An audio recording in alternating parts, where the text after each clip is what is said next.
Mga ordinaryong ibon. Ibon lang sila guys.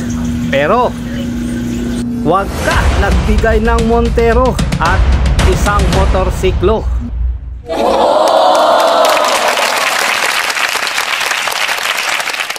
What? Sana all.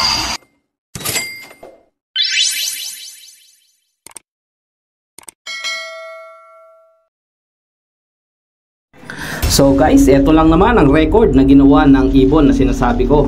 Hindi kaganda ang ibon, pero kita nyo naman, inakot lahat ng award na pwedeng makuha sa isang karera.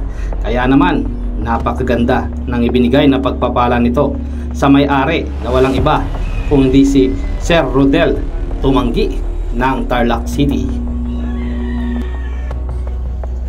So masasabi kong isa nga ito sa mga idol natin sa pag-iibon, itong si Sir Rodel Tumanggi, dahil nga sa kabila ng paulit-ulit na paglagapak sa mga karerang sinasalihan, patuloy lang siya sa kanyang ginagawa. Sabi nga niya, kagaya ng ating mga sinasabi sa mga nakaraang vlog, kapag umaayaw, tiyak hindi yan magwawagi, at ang nagwawagi, tiyak hindi yan umayaw.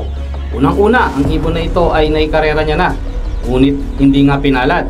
At ang ginawa niya ngayon ay isinabay niya ulit sa susunod na karera, na kung saan ito nga ay nagbigay ng magandang kapalaran o magandang resulta sa isang tinatawag na napaka-intense na laban ng ating mga ibon. So kaya ang katapusan, nagbigay ito ng pagpapala, at ang napakagandang pagpapala actually guys. Tama mong hakot award na. Nakuha niya pa ang pinaka main prize, ang Mitsubishi Montero na makikita ninyo sa kanyang garahe ngayon. At may kalakip pa itong isang motor guys. At talaga namang halos sinakot na nga ni Sir ang swerte ng mga pagkakataon ito.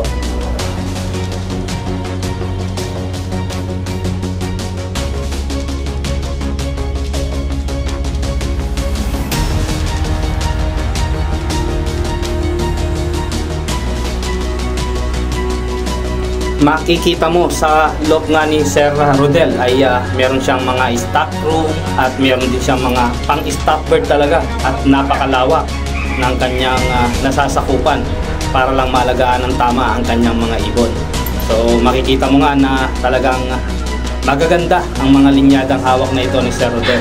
Kaya't minabuti ng inyong likod habang tayo ay namamasyal ay inilibot natin ang mga paningin natin sa kanyang mga nagagandahang ibon. So hindi pa nga kagandahan ng panahon ng tayo ay pumunta, pero sa kabila nito ay pinaunlakan tayo ng ating mabait na idol sa pag-iibon, si Sir Rodel, no? At napakaganda nga naman at napakaayos at napaka-organized ng kanyang mga ibon, sa kabila na talagang overcrowded na.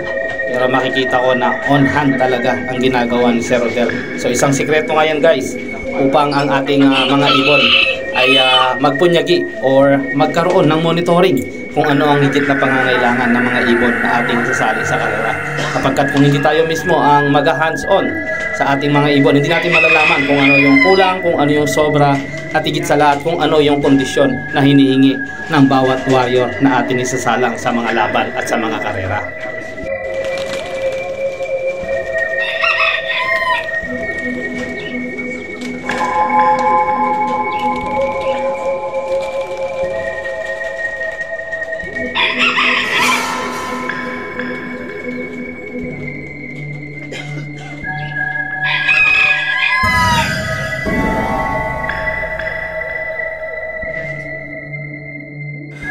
Kung titinan nga guys, ang loop ni Sir Rodel ay hindi naman kagandahan, at literal lamang na loop ng mga ibon talaga na nasa lapag lamang. Hindi kagaya nga ng nasa atin ay nasa second floor pa, saka advantages pa sa pagdapo ng mga ibon. Pero yung sa kanya ay nasa lapag ng lupa.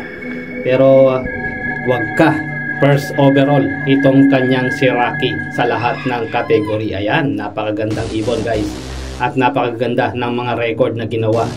At napapansin ko nga pala guys ay meron siyang motivation na parang stick na mahaba, at nilalagyan niya ito ng plastic sa dulo upang sa ganun ay hindi muna dumapo ang mga ibon. Ito ang ating mga taropa na kasama natin nang tayo ay bumisita sa ating idol sa pag-iibon. Ayan, at tingnan nyo naman ang kanyang area guys, talagang may hagdanan pa. At napakaganda ng kanyang mga ibon.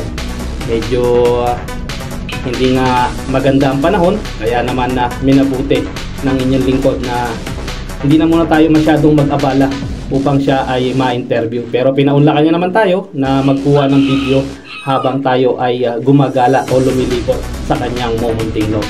Mumunting lock! Dios mio! Hamak mo, 4 na beses ang laki nito sa ating lock guys. Kaya naman talagang hindi ko masasabi na napakasimple lamang ng isang taong nag-aalaga nito.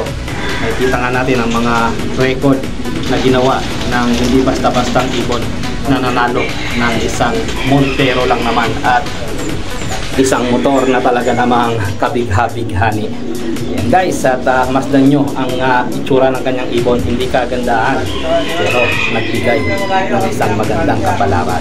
Ibon lang yan guys, ibon na magbabago ng buhay. Ito nga pala guys ang kanyang mga napanalunan. So napakagandang tingnan, no? At kita nyo naman, dahil sa isang ibon nagkaroon siya ng isang Montero at isang di kaaya-ayang motor. Nagkakalaga lang naman ito ng may 100,000. So, napakaganda guys. At second hand man na may tuturing, pero Montero is Montero guys. Yan, at makikita natin na lumilipad ng kanyang mga ibon at binubugaw-bugaw nyo ito pang minsanan upang sa ganun ay ma-motivate sila na lumipad at malay mo makakuha ulit ng kagaya nitong papremyo sa susunod na karera. So ang sikreto guys upang magkaroon ng magandang record na kagaya nito, huwag susuko, subok lang ng subok kahit gumulong. Ang mahalaga, lumaban tayo hanggang dulo. So yun lamang guys, always choose to be happy and be courteous to others, and let the Lord God Almighty be the center of our lives. Bye for now and God bless.